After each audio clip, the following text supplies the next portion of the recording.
Sawadee-ka. Hello, welcome, and thank you for joining us here at the Gibbon Rehabilitation Project. I know that the reason that you're here is to see and get to know the gibbons, so let's get right into it. The first fun fact is that gibbons are a form of an ape. They're known as lesser apes.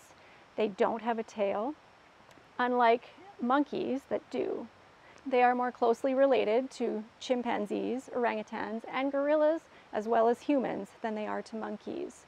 Although here in Thailand, the only species that you will find are gibbons. So just like humans, their hair color can vary significantly. Like me, I'm blonde-ish. Gibbons can be blondish. They can range from light brown to whites to grays to black.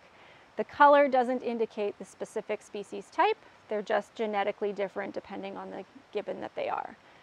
Similarly to hair color, gibbons are born with a variety of different body sizes. Some are short and stout, some are tall and quite lean. Again, this is no indication of any type of species of gibbons, apart from, which I'm going to get into in a few minutes, the different species of gibbons that you might be able to see here in Thailand. Regardless of their body size and shape, most gibbons tend to spend the majority of their time high up in the canopy, swinging from tree branch to tree branch, 30 to 40 meters high up in the air.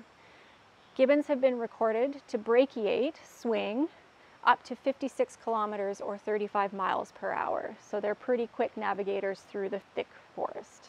In the wild, gibbons tend to live to be around 30 years old. In captivity, they can live to be about 50 years old.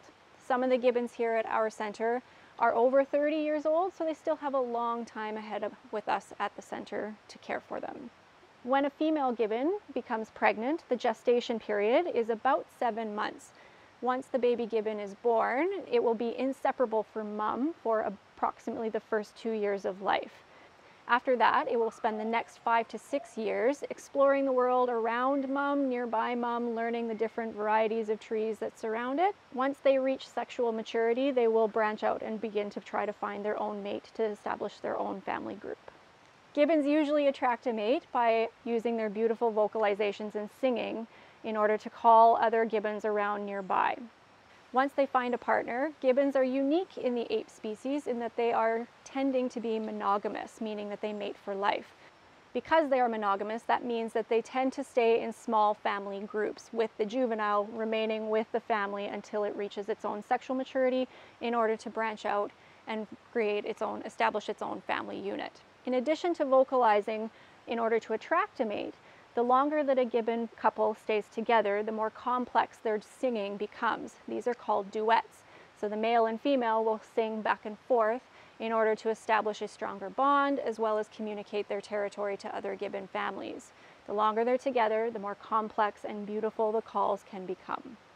They also use a high singing voice to establish their territory first thing in the morning. Their calls are so loud that they can be heard from several kilometers away, alerting other gibbon families to their presence in the forest around them.